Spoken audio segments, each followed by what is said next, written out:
Bon dia, bona tarda, bon vespre, bona nit.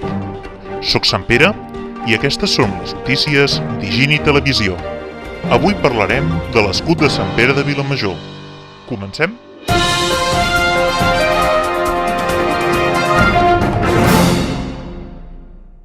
Us heu parat a pensar què en sabeu de l'escut de Sant Pere de Vilamajor? Per què és com és? Per què no és d'una altra forma? Què me'n podeu dir? Jo sí que te'n puc dir una cosa, que és horrorós! Que és quadrat? No m'ho havia preguntat mai, que és petit. Perdona, què havies preguntat? Fem una ullada als perquès del nostre escut. Comencem per la forma. Quina forma ha de tenir un escut? A priori, els escuts podrien tenir moltes formes diferents, però els escuts municipals, a Catalunya, tenen forma caironada, és a dir, un quadrat inclinat 45 graus. Bé, ja tenim la forma. Els escuts també estan coberts pel que s'anomena un timbre. Quin timbre ha de tenir l'escut municipal de Sant Pere de Vilamajor? Un que ens identifiqui com a catalans? Com a poble rural? Com a un poble de muntanya? Com un poble festiu? O com un poble d'estiueig? No. Els municipis tenen per timbre una corona sobre el seu escut.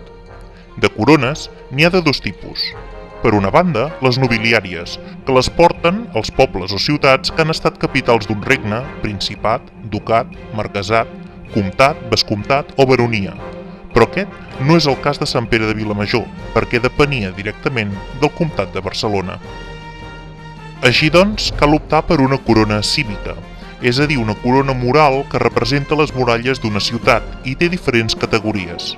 La de diputació o vegueria, la de comarca, la de ciutat, la de vila o la de poble. Com que el municipi de Sant Pere de Vilamajor encara no arriba als 5.000 habitants, li correspon una corona mural de categoria de poble, és a dir, amb 3 torres. Si algun dia arribés als 5.000 habitants, aleshores la corona passaria automàticament a ser de categoria de vila amb 5 torres. Bé, ara ja sabem la forma i la corona. Es tracta d'un municipi català amb categoria de poble. Anem al contingut.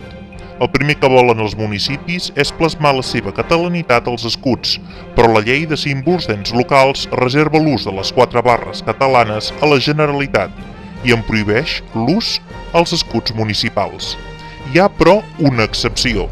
Els municipis que reberen l'autorització reial per portar les 4 barres poden mantenir aquest dret. Aquest és el cas de Sant Pere de Vilamajor, ja que el 1384 li fou concedit el títol de carrer i braç de la ciutat de Barcelona.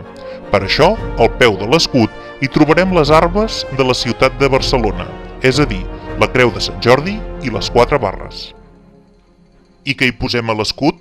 Ha de ser un símbol que compleixi 2 condicions. La primera, i més important, és que identifiqui el nostre municipi. I la segona, que el diferenciï dels altres perquè no es pugui dur a confusió. S'hi pot posar qualsevol cosa? Un avís que s'hi construeix molt? Una foto del poble?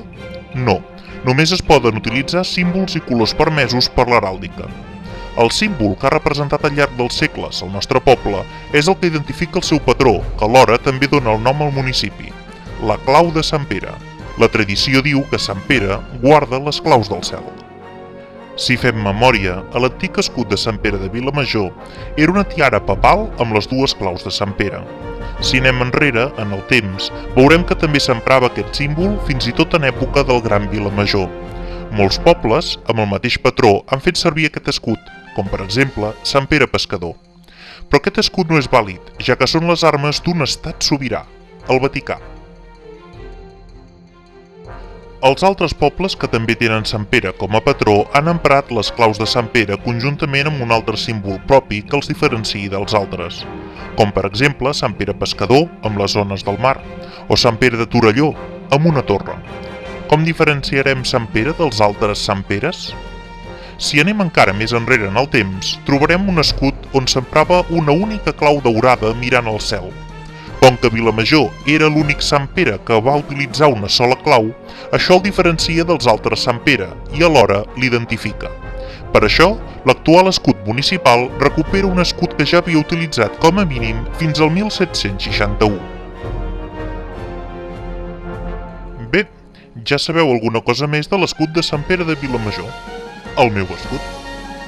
De moment, això és tot per avui. Ens podeu trobar a les 24 hores a higienherrero.cat. Us mantindrem informats.